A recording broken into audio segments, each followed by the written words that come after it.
Right here with Brendan Bradford, an impressive win by Sam Goodman in Wollongong last night. A big win for Liam Wilson as well, and a interesting fight between Curtis Scott and Barry Hall.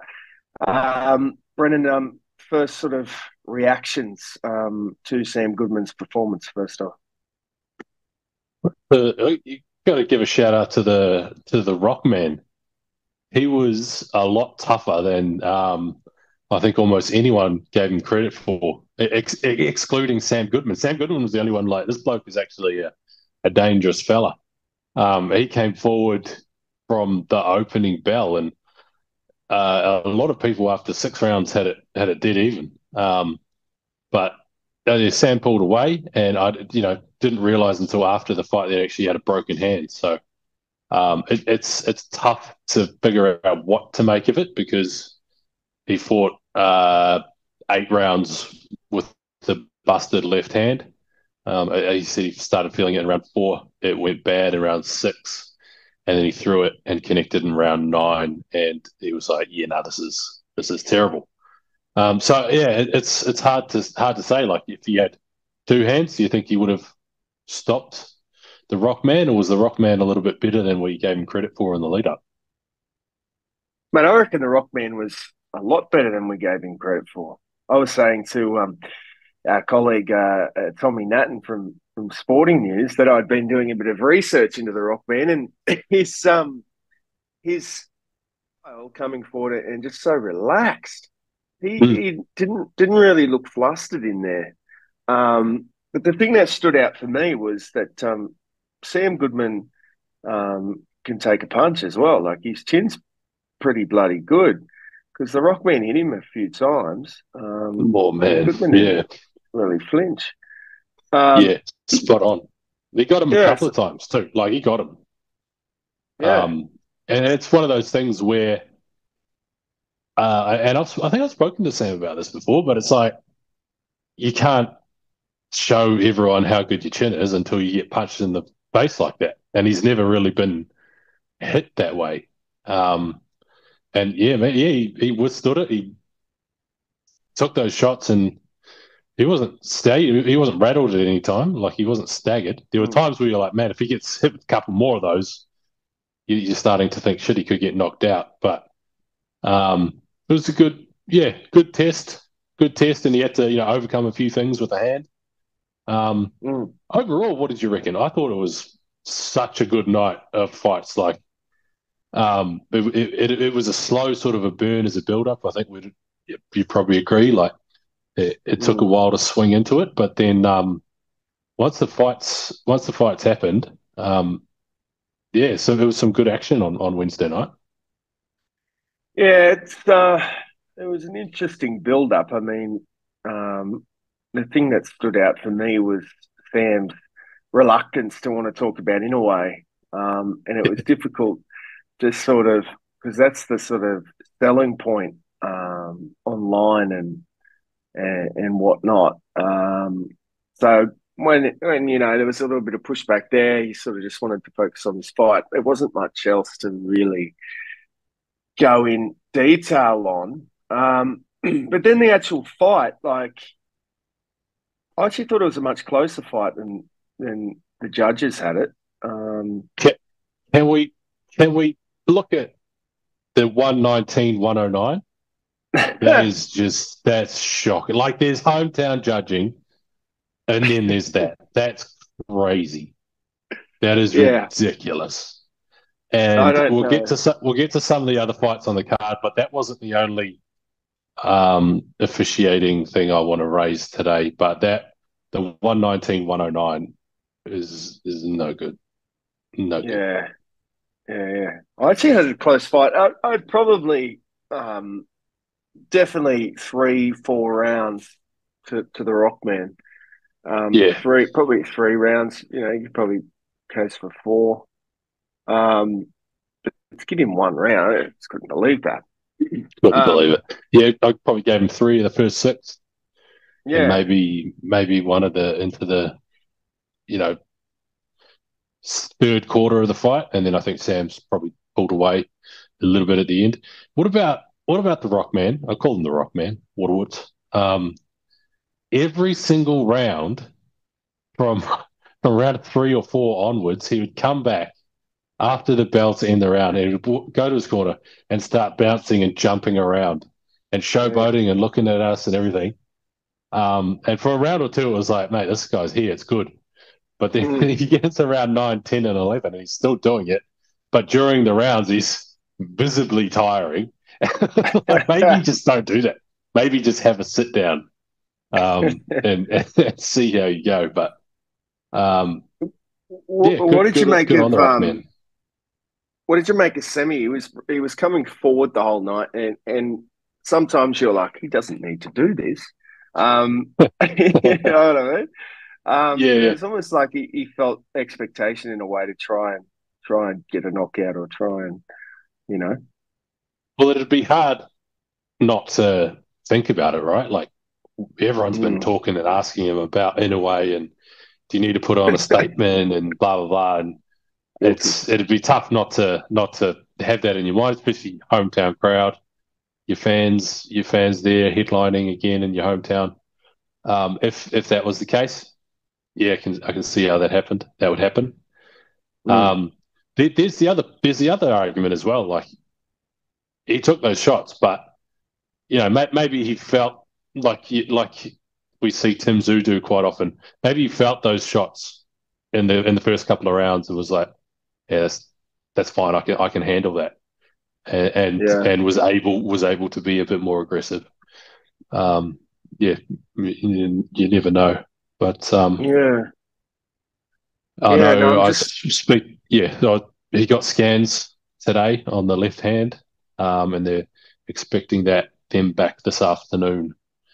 So we'll have news. We'll know how bad it is within the next couple of hours. I think this is a what Thursday, sort by the of way, when we're filming this. The day after. a what sort of a time frame would an injury like that keep someone out for? Do you think? Well, I suppose it depends how bad the break is, which is it knuckles? Is it whereabouts in your hand it is? But I think unless he's done some catastrophic injury, I think you'd be on track for a December comeback, which was Yeah. his plan all along. I know they wanted to be ready for September, which is when Inoue's fighting TJ Darney. But No Limit and Sam's team were like, let's just stay ready for September because something might happen. You might get a late call up or whatever. Um, Mm. but that's off the table now. There's a Because 0% chance of that happening. before last night, could Sam have fought again in September and then December as well? Potentially, I think that he just would have. Yeah, they were all talking about camp for Inoue starts on the 11th, so the day after the Worawut fight, right? Mm. And there was talk of Sam going over to the US to train with Terence Crawford, all sorts of things, big plans. That's all. I don't know where the Crawford stuff stands now, but the idea of Mm. of being ready to fight again in September is off. Um, and I think December back in. He'll stay fit. He's not going to go on the piss or anything like that. But surely, because what are we now? July was 2 months away for that December in away card, which I'm sure is too soon for a broken hand or broken bone in your hand. Yeah. What have you made of Sam as the main event pay-per-view star? What have you made of his sort of persona? It was a tough build up. This one, like let's be honest, the Chainoi Worawut didn't speak a word of English, so it was tough to get any sort of back and forth in the build up. Um, Mm. whereas Mark Sleeves was the complete opposite, and it was just weeks of back and forth and comments and rivalry and stuff like that. It was a tough build, which is probably why Sam got sick of talking about Naoya Inoue because there wasn't a whole lot of rivalry to build into, and that was the story. So I think this is probably a tough one to gauge him on. You get another guy like Schliebs or someone who can speak English, and then maybe you can judge him a little bit more accurately. I like the fact that Sam's embracing all this because it could be quite daunting, right? Because you're headlining a card, you got the pressure of the Australian domestic boxing, circuit or scene on you. You're 25 years old, it's a lot of pressure, and he's embracing it quite well, and he's embracing the whole brand. I saw he bought some Louis Vuitton shoes as well, so he's embracing that whole, He's always you do take after his fashion sense, or does he take after yours? Because he's always kitted out quite good. I've seen him roll around. He was in Vegas for Tim's fight in some Versace gear, and you might have matching man bags, I think. I got my man bag desire or like from Tim Zoo. Tim started wearing the man bags. Tim started wearing the man bags a couple of years ago, and then it sort of cottoned on it. When we see Billy Polking in the man bag, that's when we know. That's when we know. But no, he's. Can we briefly pause this to talk about? So this is the day after the fight. It's 5:00. You've just got home to Newcastle, or just out of Newcastle. How long does it take you to get home from Wollongong today? Because you've been on a journey.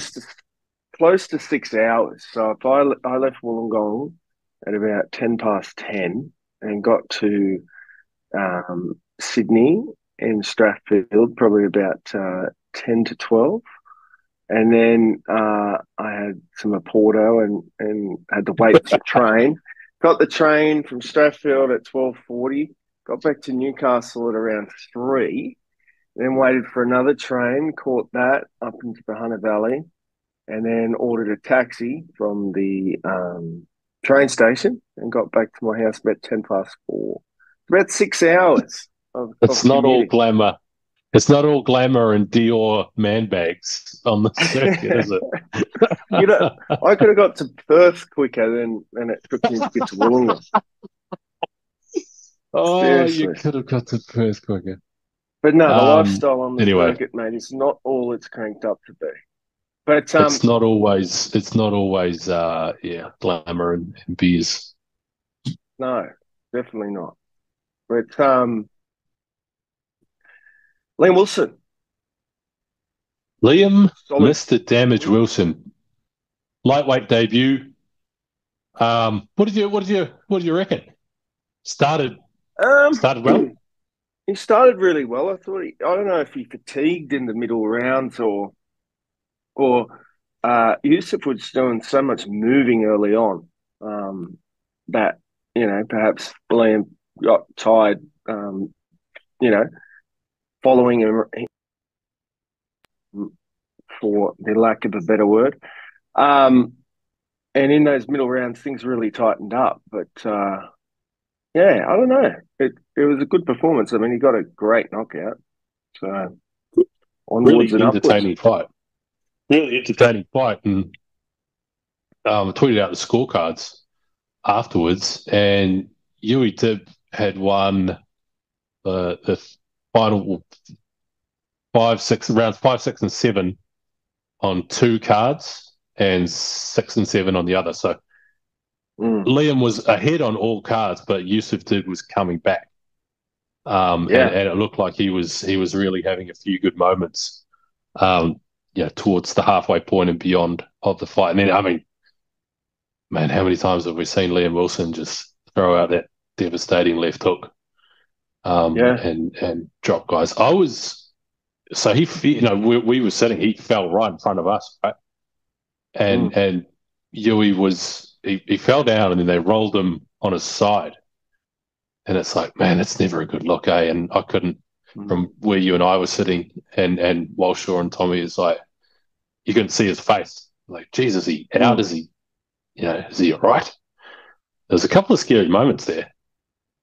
Yeah, but yeah, a good performance from Liam. I mean, when you get a knockout like that, um, it's hard to critique. But it's really Mm. interesting to see first his lightweight debut. So that who does he sort of fight? I mean, I know he wants that Kambosos fight, but if Kambosos is of the view that he has bigger fights left overseas, then what does Liam Wilson do? You know, does he? Yeah, yeah, interesting. Yeah, yeah. It very much does feel like that in the short term anyway, that George Kambosos will have a different fight overseas. Mm, Doesn't seem like he's all that interested on it. And I think it'd be too early for Liam at lightweight anyway. I think he should have another couple of fights at lightweight before that could ever happen, yeah, if it happens. Um, I don't know who it is, but there's no shortage of 135s around that he could fight. I do hope his days at super featherweight are done. Right, like yeah. I found it interesting. He said that he still could make that weight last night after the fight yeah, because he yeah. I've looked just great. He yeah, looked awesome physically last night, especially in the early round. Um, and he was speaking a lot better during fight week. That's one thing I mm, noticed. Um, but I don't know. It's going to be interesting. I'd love to see the domestic fight between Kambosos Wilson on pay per view in Sydney. Um, at some point. But I do think such a George good fight. probably has. I do think George still has big opportunities overseas that he could leverage off Yeah, at the yeah, and moment. he's earned that right to get a big international fight or wherever he's going to go or whoever it is. If he brings someone down or travels overseas, he's earned that right to try to, like we said the other day in the preview show, have that one last run at it. Yeah, Um, but I guess I don't know. It's probably Liam's been talking about it for 7 months now. I think he brought it up in December for the first time. mm. And if he just keeps on with it, then it's potentially something that's always in the background, always a possibility. You know, 2 years, 3 years, or whenever down the line. Yeah. Um, Barry Hall, Curtis Scott. I Yeah, still, I yeah. mean, thoughts. Um, Strange fight, weird one. Uh, Barry all went down twice, right? But they were both or pushes or shoves in the back. Look, I missed the first 20 seconds. And we were talking to Liam, right? Out the back, and the Yeah, fight that's when started, and we had to run. Sorry, Liam, but the fight starting to run out, and I missed the start. And by the time I got back and was walking back to our seat, Barry Hall was on the ground already. he. He went down again, and then then the finish. So Yeah. The yeah, first one though was hopefully, this yeah. weird. The first one though was this weird hammer fisting thing when Barry had his head down near Curtis's waist. It was a very, and then he kind of went down, and the ref assumed it was a push or whatever, and it looked like Barry was hurt then. So Hmm. I just think the punch resistance is gone. Yeah, and I mean, 0-2-1 is that the record now? It was Uh 47. oh 1-1. Oh It was 0-2 because he losses to Sonny Bill and Curtis Scott and a draw with Gatlin. oh yeah. Um, he gave it a fair crack. Good on him. Um, sometimes it doesn't work out, and I hope he doesn't need to box. I hope he's Mm, fulfilled whatever he wanted to get out of it. Um, yeah. Great and athlete. yeah, absolutely, mate. 47, and he looks like that. He That's a looks like specimen. he just looks slightly better than you, mate. A Um, specimen. I can tell you Scott he wasn't having the Pineapple Express burger for no, breakfast on or fight day. nuggets for whatever you call it this We morning. nearly had one of those. We nearly had one of those McDonald's ice cream machine is broken viral meltdown moments. At 3 a.m. in Wollongong on fight Oh day. dear, Um, wasn't that late, was it? It Curtis, was. it was about 2:30. Curtis Well, Scott the other day, he didn't look great in the open workouts, but there must be something about this guy. Like he's not that big, but he must be just not so much the fight last night, but you know, those guys that are just super strong, like hmm. physically in their body, like even if they're not that muscle bound, because Yeah, he's yeah. pretty No, he must be. imposing in it. You said Yeah, he. You said, and I quote: "He looked like shit in the open workout." yeah, yeah. And then he gets in the ring and he looks like he belongs in there. Like He we just had to see him monsters in. guys. Yeah, he's just physically just an imposing guy. I mean, that's probably why he was good at football, I imagine. But so I don't know. I reckon they could do something with Curtis Scott in terms Yeah, of there's a couple you of know, guys floating around. A couple of names yeah. floating around. Um, Um, the next, sorry, I'm just bringing up the card.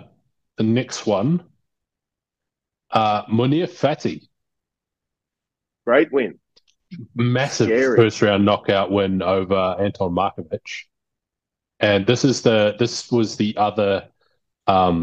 Apologies, getting everything out of the way on the laptop. This was the other one I wanted to talk about the officiating in, Mm, because it didn't come across on TV. So Monir drops Anton Markovic once, and then Anton gets up, keeps going, gets dropped again, and gets up, keeps going, and then in Anton's defense, he did land a big Hail Mary sort of shot, but he was getting smothered, and he was getting, yeah, he wasn't defenseless, like he wasn't helpless, but the fight could have been stopped after easily, definitely after the second knockdown. We've all seen fights stopped after one like the first. He was shaky. His head, his head wasn't there. So Munir's going in for the knockout, just wailing away. Referee mm. doesn't stop it. It was the ringside. I believe it was the doctor who uh, asked for the fight to be stopped, and New South Wales Combat Sports Inspector Angus McDonald. Angus McDonald, yeah. No, I got that name wrong, haven't I? Anyway, blows the whistle. Um, blows the whistle, which I don't think you can hear it on TV Henderson, if you're listening for it. Angus Angus Henderson. Henderson. So, New South Wales Combat Sports Inspector Angus Henderson blows the whistle. Um, blows the whistle and is waving, fight needs to be stopped, fight needs to be stopped. That's when the fight got stopped. If you go back and watch it, and you got to sort of listen to it, but that whistle doesn't come across really well in the coverage. But it's just the fight should have been stopped. The fight should have Yeah, been stopped. that was scary. Anton kind of looked around and it was like, this can't be happening. And then, he wanted to force himself to get up and whatnot. It was actually quite scary, that knockdown. It was, and it didn't need to go that way. He got dropped hard. Sorry, Mm. family's just come home. He got dropped hard, and it didn't need to go that way. So, also that's you very rarely see, the outside of the ring officials have to step in and make that call. I, I haven't seen that before. Someone told me, I think it was Tom, that he's heard that happen before, that with the whistle. Yeah, yeah, yeah. So, what do they have on Boxrec? It would come down to It would have been nice if stoppage or that something. happened. It was If that happened, the whistle must have been left at the MGM Grand in Las Vegas. The Tim's fight must have been out of whistles. Yeah. No, yeah, look, So yeah, it does happen. It's very, very, very rare. And usually when it's, intervention from the doctor or someone, it's, the fight's, it's between rounds, or there's a bad injury or a cut, or the refs waive time off, and you get the ringside physician to inspect the cut and he'll make a decision. But very, very rarely is it, them outside the ring while a guy's getting fairly well beaten up. That happens. Anyway.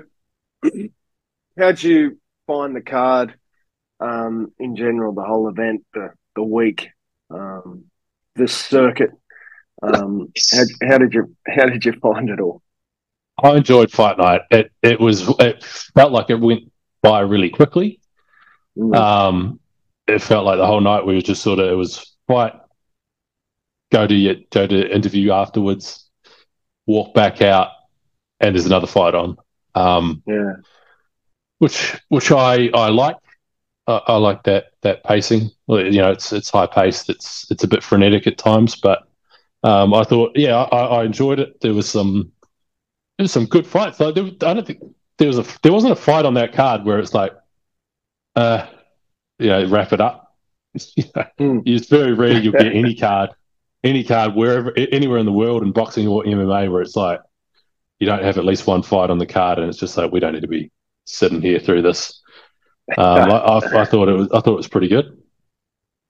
Yeah, well, the thing I like about these no limit shows, and I know they cop some flack, but it's like an event. Everyone will go there to be seen at the event. The fine young ladies will get dressed up and want to be seen at the event. That's what makes these shows so good. It's not just the fights, because there's good fights down at the local bowling club on a Saturday night. It's the event. So as an event, last night was really good. Monday, Tuesday, a little bit slow, but it's to be expected. But as an event, last night was actually really enjoyable, I thought. Yeah. And I like that, they put a lot of work into making them events, into making, you want to be seen, or it is about the fighting, but it's not just about the boxing. Like it's a good night out, and it's fun and fast paced and fireworks and everything. The other one I wanted to bring up as well is Brandon Grutch. Yes. Oh man, the bull. One of the just an exciting heavyweight to watch, knocking guys out. Two big knockouts in a row. Well, obviously this one wasn't as devastating as his last one, but two crackers, two good ones, and I'm excited to see where they take him. Yeah, he could be a real contender. Interesting backstory as well. Interesting guy. Really emotional call out as well. Fight dedication. As well in the ring to it was an 8-year-old boy, Bailey, who passed away in Tamworth, and another of Brandon's friends who is sick in Newcastle Hospital as well. So shout outs to them. I know he's got strong ties to Niue and to the country up in Tamworth and other places as well. So interesting to see what they do. It was someone mentioned that a Grutch Taliva'a rematch would be interesting. I mean, I'd watch it again. It was a great fight. Like we said the other day, you forget that Taliva'a dropped Grutch in the first round, and the bull fought back.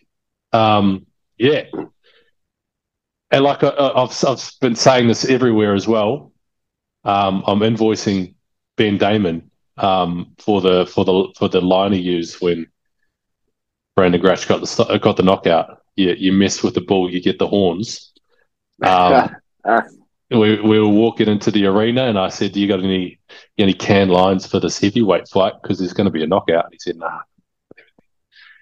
And I said, "Yo, a lot of bull puns and wordplay. So you mess with the bull, you get the horns." And he goes, "That's pretty good. I might use that." Lo and behold, we're waiting to interview Brandon Gratch after the fight, and Ben Damon comes to use the toilet, and he goes, "I used it. I did it." So there we are. Good old Benny. That's Mentioned Billy Polkinghorne. Impressive. Gratch and Billy Polkinghorne. Yeah. Mm. Two. What are they? Billy's 2-0 and Gratch is 3-0 or 3 something like this. Early in their careers, guys to watch out for. Oh, Barking Dog Cup. Yes. Through a series of incidents, we didn't have Cup on site.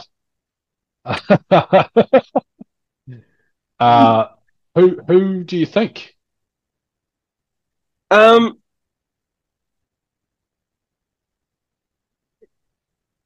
There wasn't any standouts. Is that fair to say?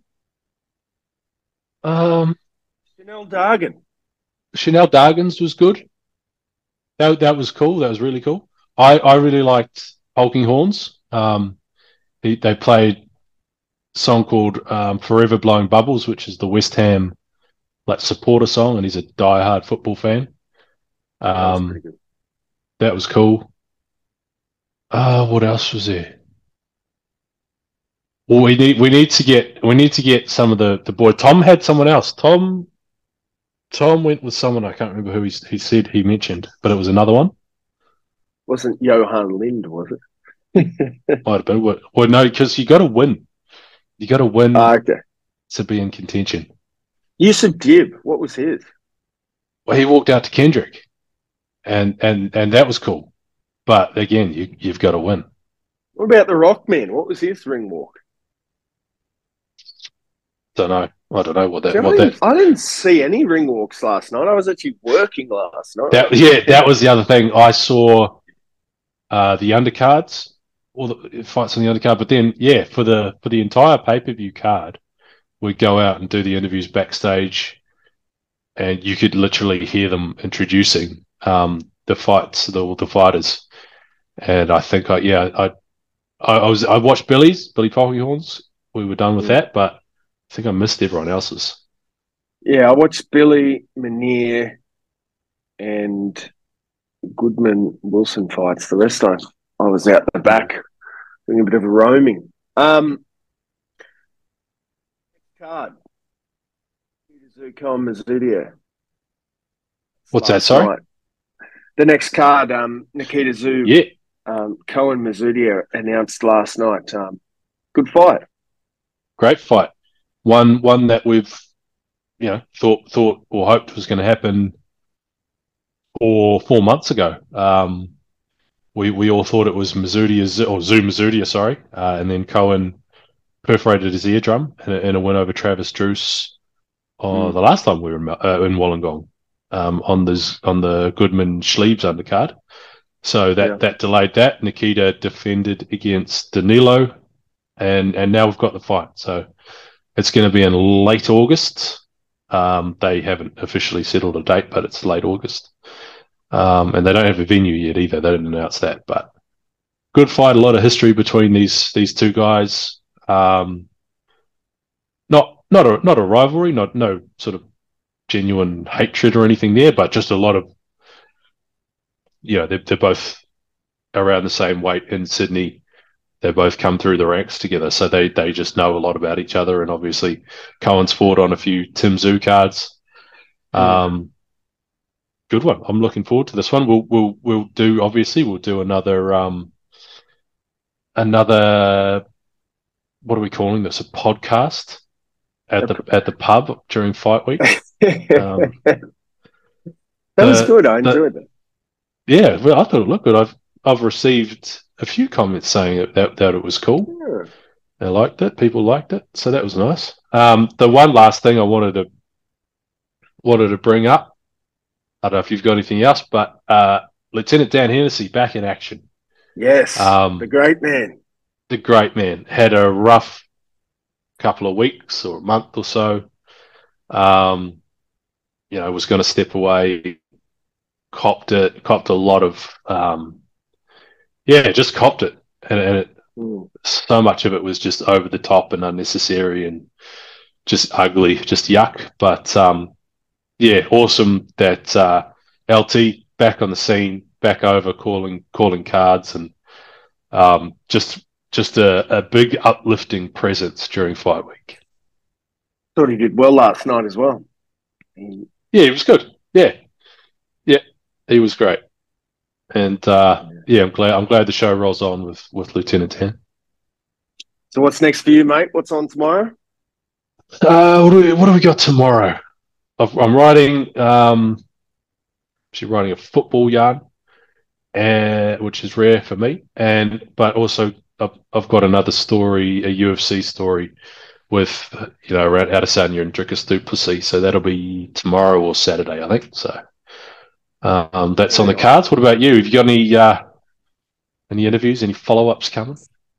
No, I mean, spoke to George last night. They're over in Vegas for Mikhailovic's fight this week, so Yeah, um, huge. it's a big fight, but tough fight. But then they'll get back and then maybe do some stuff around Nikita and Timzu. Yeah, Um, big fight to be announced soon. But and then hopefully do some stuff with Liam Para. I want to do a couple of interviews with Liam Para because yeah, it's nice one. one of the biggest wins in recent times. One would say. So, Absolutely. Yeah, yeah, yeah. Yeah. So I would assume that we'll do. Yeah, there'll be something with Nikita next week. Nikita and Tim jet off to Vegas for a training camp next Thursday, 1 week from today. They'll be there for a month, so I assume we'll get them. We'll get Nikita early next week before they fly off. I would say, yeah, when and do you we'll reckon? be hopefully Monday or Tuesday. Then we'll get hopefully Yeah. news of a Tim Zoo or confirmation of a Tim Zoo opponent, Yeah. date, and venue soon. Yeah. All right, mate. All right. Hang on. Well, just before we go, when are we next on the circuit? Is that UFC Perth? Is that when we're going to be back? Doing a live, not live, but doing an Yes. in-person sit down. I still don't know if I'll go to Perth. I'm going to send our lovely colleague Ash, but I She does don't the know grunt work. Does she? She's the driving force of this operation. the backbone, as Dennis likes. But yeah, I might come over, but she can shoot most of the stuff because it is a long way to go, and I hate flying. So, but You're a bad either flyer. Yeah. yeah, either the UFC or then Nikita's fight. All right. So we'll Well, we'll see you tune then. in. We'll do it again soon. Appreciate it, mate.